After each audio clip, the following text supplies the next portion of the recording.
అందరికీ praise the lord అండి. ఈరోజు మనం ఆదికాండము 8వ అధ్యాయం 1 నుండి 22 వచనాలు చదువుకుందాం. దేవుడు నోవాహును అతనితో కూడా ఓడలోనున్న సమస్త జంతువులను సమస్త పశువులను జ్ఞాపకము చేసుకొనెను. దేవుడు భూమి మీద వాయువు విసురునట్లు చేయుట వలన నీళ్లు తగ్గిపోయెను. అగాధ జలముల ఊటలను ఆకాశపు తూములను మూయబడెను. ఆకాశము నుండి కురియుచున్న ప్రచండ వర్షము నిలిచిపోయెను. అప్పుడు నీళ్లు భూమి మీద నుండి క్రమక్రమముగా తీసి పోవుచుండెను. 150 దినములైన తరువాత నీళ్లు తగ్గిపోగా 7వ నెల 17వ దినమున ఓడ అరారాతు కొండల మీద నిలిచెను. నీళ్లు 10వ నెల వరకు క్రమముగా తగ్గుచూ వచ్చెను. 10వ నెల మొదటి దినమున కొండల శిఖరములు కనబడెను. 40 దినములైన తరువాత నోవాహు తాను చేసిన ఓడ కిటికీ తీసి ఒక కాకిని వెలుపలికి పోవిడిచెను.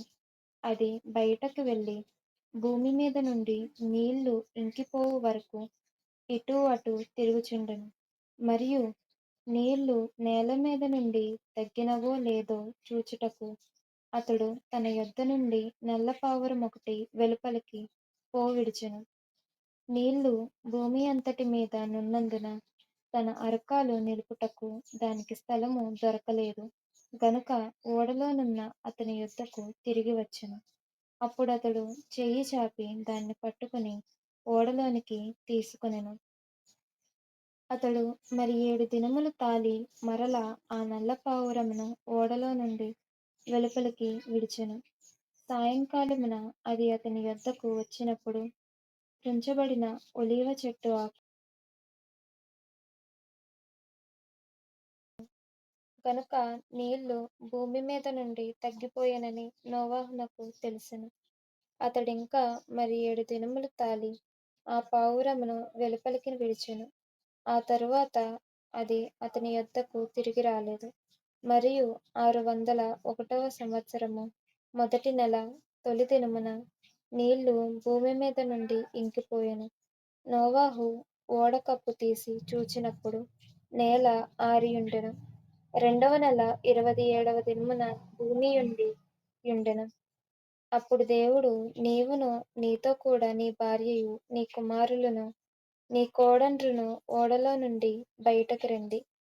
పక్షులు పశువులు భూమి మీద ప్రాకు ప్రతి జాతి పురుగులు మొదలైన సమస్త శరీరులలో నీతో కూడానున్న ప్రతి జంతువును వెంటబెట్టుకుని వెలుపలికి రావలెను.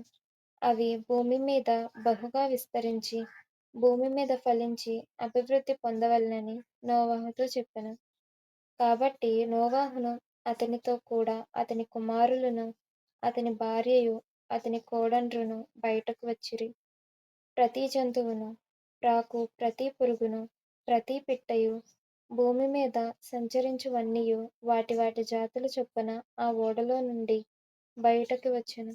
అప్పుడు నోవాహు యెహోవాకు బలిపీఠము కట్టి పవిత్ర పశువులన్నిటిలోనూ పవిత్ర పక్షులన్నిటిలోనూ కొన్ని తీసుకొని ఆ పీఠం మీద దహనబలి అర్పించెను. అప్పుడు యెహోవా ఇంపైన సువాసన నాగ్రానించి ఇక మీదట నరులను బట్టి భూమిని మరలా శపించెను. ఎందుకనగా నరుల హృదయాలోచన వారి బాల్యము నుండి చెడ్డది. నేనిప్పుడు చేసిన ప్రకారము ఇకను సమస్త జీవులను సంహరింపను.